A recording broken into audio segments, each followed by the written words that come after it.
बरस जो बरसेगा वो सावन कैसा।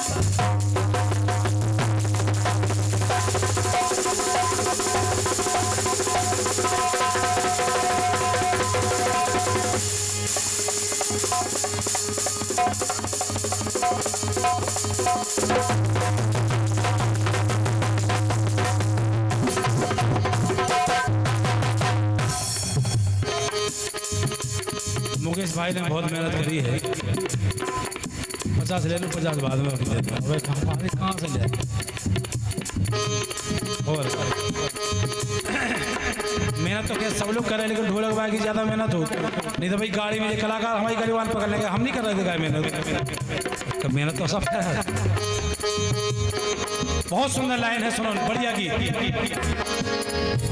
कि ए घटा तू बता, ए हवा तू बता, क्या तुझको है पता। और ये 500 रुपया का बहुत बेशकीमती आशीर्वाद, चूंकि इनको पैसे से नहीं तोला जा सकता है, वो तो किसी ना किसी रूप में आशीर्वाद मिलता है। हमारे पूजनीय श्रद्धेय महाराज जी कोठी धाम सरकार गुरु जी की ओर से आए हैं सभी के लिए। इस सभी के लिए आशीर्वाद है, बहुमूल्य आशीर्वाद है। इसकी गुरु के आशीर्वाद की तुलना किसी वस्तु से संसार में की नहीं जा सकती, की नहीं जा सकती। कोई बात ही ऐसी नहीं है जिससे की जाए बराबरी। जैसे गुरु की बराबरी पे कोई नहीं आया, तो गुरु के आशीर्वाद की बराबरी पे भी कोई वस्तु आ नहीं सकती है। बार बार प्रणाम है, नमन है, वंदन है। तो ये हमारा सौभाग्य है। गाने बजाने तो सारे देश में जा रहे हैं और जाते हैं, लेकिन जब कभी कभी ऐसे महापुरुषों के सानिध्य में, बाबा के दरबार में गाने का मौका मिलता है, तो हम समझते हैं कि जितना भी हमने 3 घंटे गाया है, ये 3 घंटे हमारी उम्र में जोड़े नहीं जाएंगे। ये 3 घंटे, ये आप हमारी माता बहनें बैठी हैं, आप लोग सुन लो, जितने भाई लोग बैठे, दादा लोग, राम कथा, कीर्तन, भजन, पूजन, आरती क्यों कहते हैं लोग के बार बार जाओ जाओ जाओ, क्यों कहते हैं? पागल नहीं है। जितनी देर आपने जिंदगी में जितनी बार कथा सुनी, जितना संकीर्तन किया, जितनी बार आरती में गए, लिख लो ये बात, हमसे नोट हो रही है और ये कंप्यूटर के द्वारा, यूट्यूब के द्वारा चलेगी संसार में। जितने जिंदगी में आपने जितने दिन भी कथा सुनी, जितने दिन भजन किया, जितने दिन मंदिर गए, ये इतना समय आपकी उम्र में कभी जोड़ा नहीं जाएगा। जितनी भी उम्र आपको मिली है, ये समय जोड़ा नहीं जाता है। इसीलिए कहते हैं कि जाओ कथा सुनने, भले ही तुलसी अपने राम को रीझ भजो चाहे खींच, और खेत परे को जमत है उल्टो सीधो बीज। बुरे मन से चले जाओ मंदिर, नहीं लगा रहा मन तो जाओ, नहीं सुनने कथा तो कथा में जाओ, नहीं जाने आश्रम में तो गुरु सानिध्य में जाओ।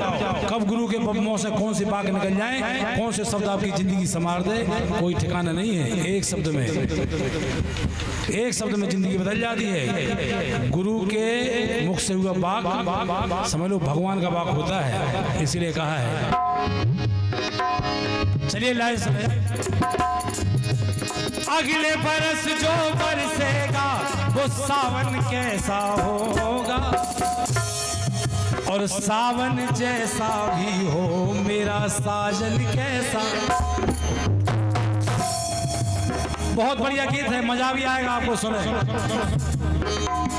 जब मैया रानी देवताओं की रक्षा करने गई, युद्ध में राक्षसों को मारने गई, तो मैया रानी इतने क्रोध में आ गई, बहुत काली के रूप में, राक्षसों को मारते मारते वो देवताओं को ही मारने लगी। कुछ देवता भागे, कुछ देवता लड़ने आ रहे थे, बीच में मुलाकात हो गई। आने वाले देवता बोले क्यों भाग रहे हो, क्या राक्षस हावी हो गए? अरे बोले हावी मावी नहीं है, जिन्हें हम माँ समझ रहे थे वो तो हमें मारने लगी उल्टो। तो बोले प्राण बचा के भगे आए हैं काहे? सुरबा असुर को काट रही,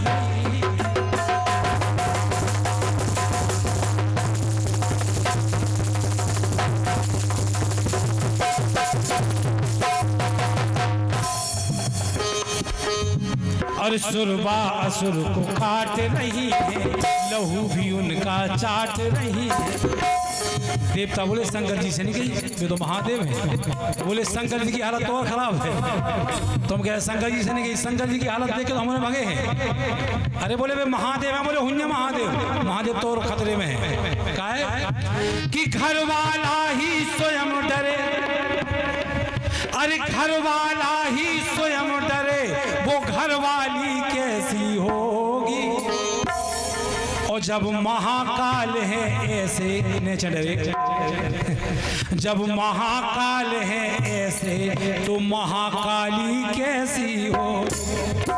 इसे प्राण बचा के भगे। बोले हम अभी तक तो समझ थे माँ, लेकिन बोले जब उनको रूप देखे अब हमारी समझ में नहीं आ रही कि है बला, के है बला या कला, पता कुछ भी न चला। अरे घर वाले पे चरण धरे, घर वाली कैसी होगी। कि घर वाले पे चरण धरे, घर वाली कैसी होगी। और जब बैल वाला ऐसा तो शेरा वाली कैसी हो। बोले बैल वाले डरे नीचे, शेरा वाली छाती पर लात धरे। तुम कह रहे महादेव से नहीं। जब बैल वाला ऐसा शेरा वाली,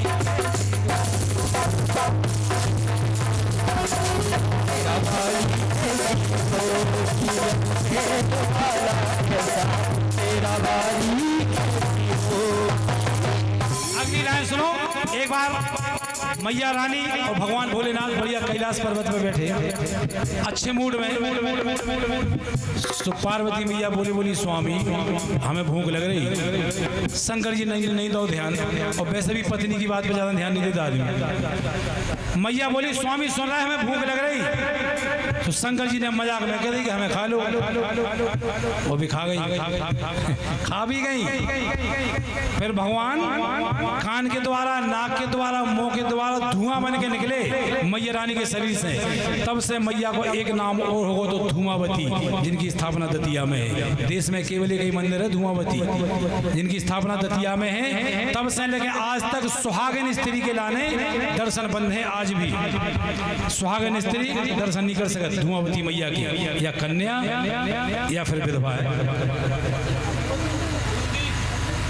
भैया रविंद्र यादव जी पचेर, उनकी माता जी की ओर से एक बहुत बेशकीमती आशीर्वाद हमें मिला है 101 रुपया के रूप में।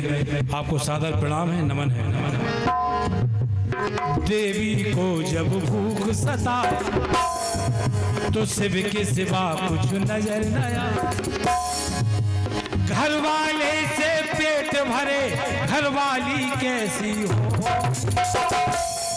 और जिसका भोजन शिव जी वो खाने वाली कैसी। अंतिम लाइन में आए भगवान भोलेनाथ ने कहा कि मैया पार्वती से कि देवी हम धरती पे जा रहे हैं, हमारे भगवान ने अवतार ले लिया है। पार्वती जी बोली ऐसे हो सका हम संग चले। शंकर जी बोले अब हम जिस रूप में जा रहे हैं तुम्हारा काम नहीं है। एक तो हम बानर बन के जा रहे हैं, दूसरे ब्रह्मचर्य के व्रत में जा रहे हैं। पार्वती जी बोली हम चलें, जौन चाय में जाओ। मैया रानी से शंकर जी से बोली अगर तुम बानर बन के जा रहे तो हम पूंछ बन के चलें, लेकिन चलें जरूर। तो मैया पूंछ बन गई, भगवान भोलेनाथ हनुमान बन गए हैं, मानर बन गए हैं। अंतिम लाइन आई है कभी की पूंछ पे क्या है।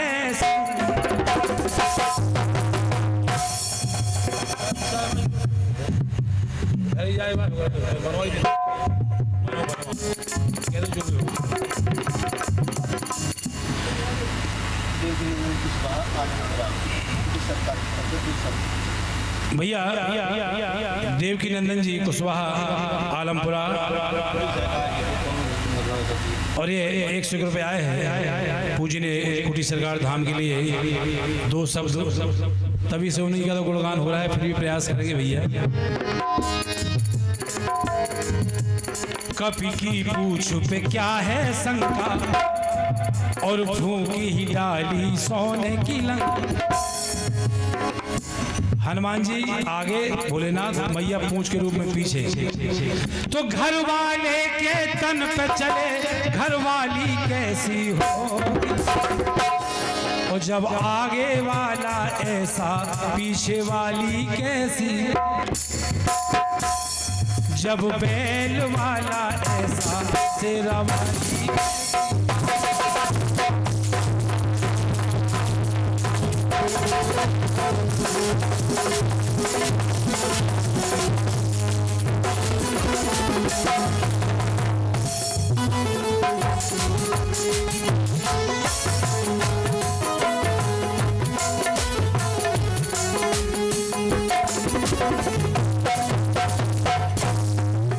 चलिए, चूंकि